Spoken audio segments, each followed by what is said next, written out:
گریه شفیق مرید برای وفات نغمه و افشای حقایق تازه وفات نغمه در کشور امریکا. آیا به واقعیت نغمه یا شاپیره افغانستان وفات کرده است؟ دلیل وفات این اسطوره موسیقی افغانستان چی بوده است؟ نغمه در کدام کشور زندگی میکرد؟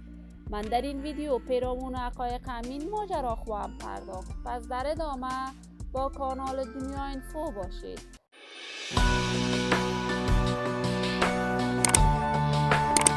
سلام و سلامتی ایام به کامتان باد. شما را خوش آمدید میگم به یکی دیگر از ویدیوهای جذاب کانال دنیا اینفو.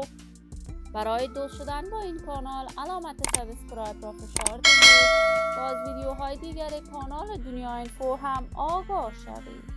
نغمه یا شاپیره هنرمند فولکلور، هنرمند محلی خوان و یکی از هنرمندان بی‌بدیل و خوش صدای افغانستان از ولایت زیبای کندهار. نغمه زاده ولایت زیبای کندهار شهر عینومینه بوده است. وی تا سن نوجوانی در این ولایت بزرگ شد، اما در سن نوجوانی به کابل برگشت و در رادیو تلویزیون ملی افغانستان آهنگ‌های پشتوی خود را سرود. در آن زمان نغمه یکی از منصبداران در نظام افغانستان بود. نغمه با دوست و همکار هنری‌اش آقای منگل ازدواج کرد و از منگل 4 فرزند دارد. نغمه با منگل آهنگ‌های بیشمار ثبت کردند که تاکنون در هنر موسیقی افغانستان جاودان است. نغمه و منگل در سال 2006 به دلیل مشکلات خانوادگیشان از هم جدا شدند و در همان سال نغمه افغانستان را به مقصد امریکا ترک کرد.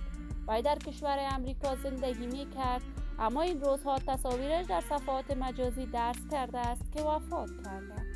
ولی این خبر از طرف شفیق مرید رد شده است. وی بیان کرده نغمه حالت خوبی دارد و زندگیش مانند قبل سپری می شود. من آرزو دارم این شایعات نشر شده در صفحات مجازی دروغ باشد. آرزوی صحت و سلامتی برای شما نازنینان از بارگاه عزت الایزال خواهانم. ممنون که تا این دم بیننده این ویدیوی من بودید. اگر تا هنوز دوست کانال دنیا اینفو نشدید، پس برای دوست شدن با این کانال علامت سابسکرایب را فشار دهید. صحت و سلامت برای شما خوبان آرزو دارم. تا درود دیگر همتان را به الله منان سپرده شاد و موفق و کامگار باشید.